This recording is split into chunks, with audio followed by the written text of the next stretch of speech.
বেটা কে বেটা আদা থেকে তারা পাকিয়েছে তোমা বা খাই লব কিটা লাগে এখন ব্যান্ডেজ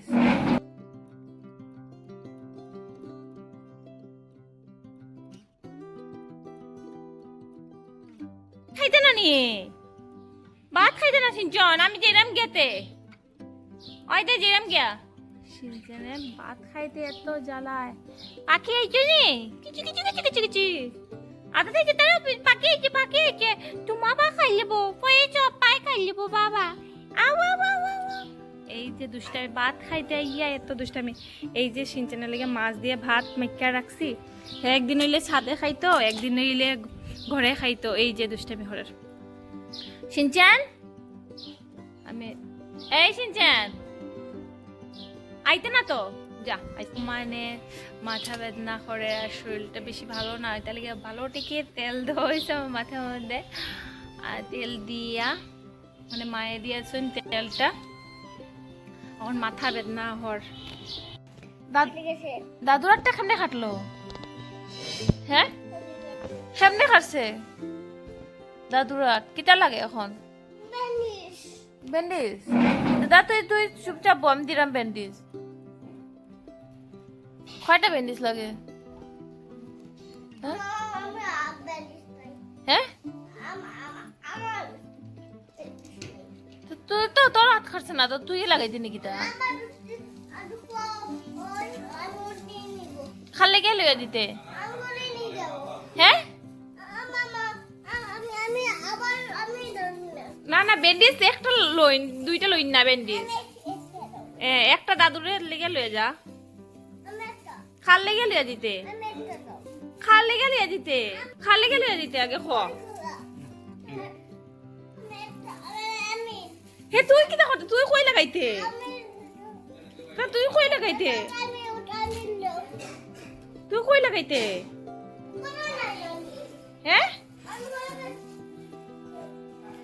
তোর লেগে ব্যান্ডেজ আনছস নি তুই কইলে দাদুর হাত খারছে ব্যান্ডেজ লাগে তুই কস কেন তোর লেগে ব্যান্ডেজ আনছস হ্যাঁ এ দেখছনি তা তোর কোন খানা হাত খারছে বে তুই তোর হ্যাঁ কইলো দাদুর কথা বেফার খাটতো দাদুর হাত খারছে এখন তোর লেগে ব্যান্ডেজ লাগে নাকি তা দে দাদুরে লাগাইয়া দে দৌড়াই রে কেন তুই তুই লাগাইয়া দে ব্যান্ডেজ লাগাইয়া দে তো দাদুর হাত খারছে কই দেখি হাত কই খারছে দেখি কইছো আসনানে আর দিতাম না তো আর কোনোদিনও দিতাম না তোরে বেরি দেখতে নি বম্বিটি যা উঠ বম্বিটি দেখ গিয়া যা শেষে হ্যাঁ উঠতে পারস না কেন তুই উঠতে পারস না যা শেষে বম্বিটি দেখ গিয়া যা হসাইতে দেখে যা হসাইতে যা দাদুর লগে বম্বিটি দেখতে যা দাদুর আঙ্গুলো লাগাই দিলা ব্যান্ডেজটা ইয়ে রাম কিরম কথা কই কইতা হ্যাঁ দুঃখ কোন দিন হইব তোর হাতের মধ্যে না না নষ্ট করিস না আন্তাজি হয় দুঃখ হইলে পরে বলে ব্যান্ডেজ লাগাইব ওইখানে দুঃখ হইছে না তার ব্যান্ডেজ লাগাই দিত আন্তাজি খালে কথা হয় ওই ভিতরে আছে ব্যান্ডেজ মেগো খাইবি তুই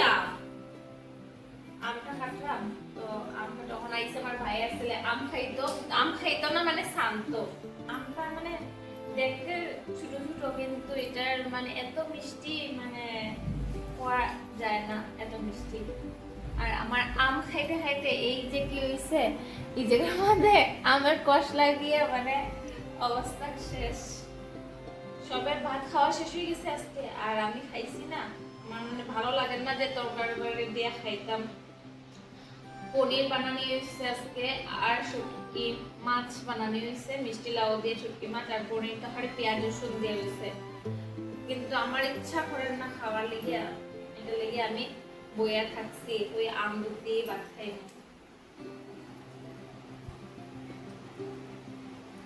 এই যে আমটা দেখতে ছুটকু কিন্তু কোয়ালিটিটা পাওয়ারফুল এটা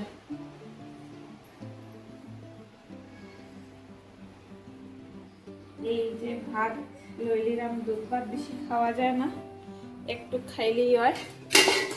আর এখন লইমু ডেগের থেকে ভাত লইতে, ডেগের মধ্যে ভাত বেশি নাই। আর এখন লইমু সরে আর দুধ। মায়ের ফ্রিজের মধ্যে জমায় রাখুন সর,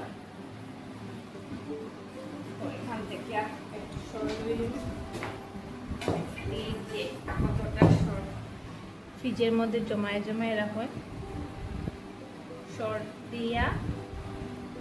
দুধ দিয়ে খাইতে মানে এটা আলাদাই স্বাদ। কারা কারা এরকম খাও সর দুধ দিয়ে ভাত?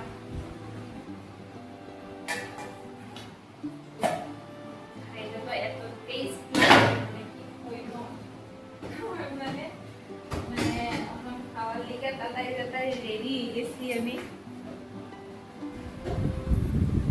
এখন মাখবো মেখিয়া দুধ দিয়া।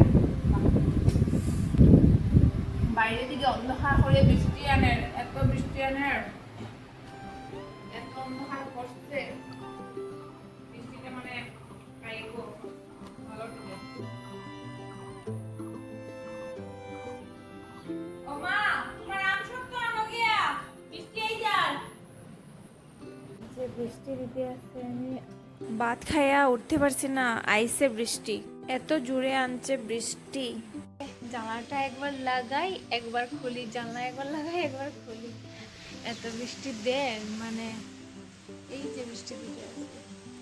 এখন একটু কমাইছে, একটু কমাইছে, এত গরম দেয় মানে কি হইতাম।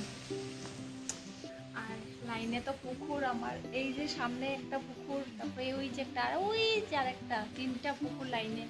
মানে ঠান্ডা ঠান্ডা হাওয়ায় জানলার সামনে বইলে ভালো লাগে। বইয়া থাকছে, এখন বিকাল টাইম তো বইয়া থাকছে। আর বইয়া বইয়া কি করতাম, বৃষ্টির মধ্যে তো বাইরে নিয়েও যায় না, করতে গিয়া কিছু করাও যায় না, তো এটা লেগে। ঘরের সামনে দুইটা পুকুর আছে, দুইটার মধ্যে বহুত বড় বড় লেভেলের মাছ আছে, বহুত বড় বড়। ফ্লাড যখন হয়েছে মাছটা বাইরে বেরিয়ে গেছে, আমরা মানে ছাদের উপরের থেকে ঘরের থেকে দেখছি, এত বড় বড় মাছ আছে। আর ওই যে লগের সঙ্গের পুকুরটার মধ্যে, এটার মধ্যে মাছ টাছ নাই, কিছু নাই, কিন্তু ওই দুইটা পুকুরের মধ্যে যে বড় বড় মাছ আছে। আর বৃষ্টিটা এখনো কমাইছে না, এখনো দিতেই আছে, বৃষ্টিটা ননস্টপ করতেই আছে।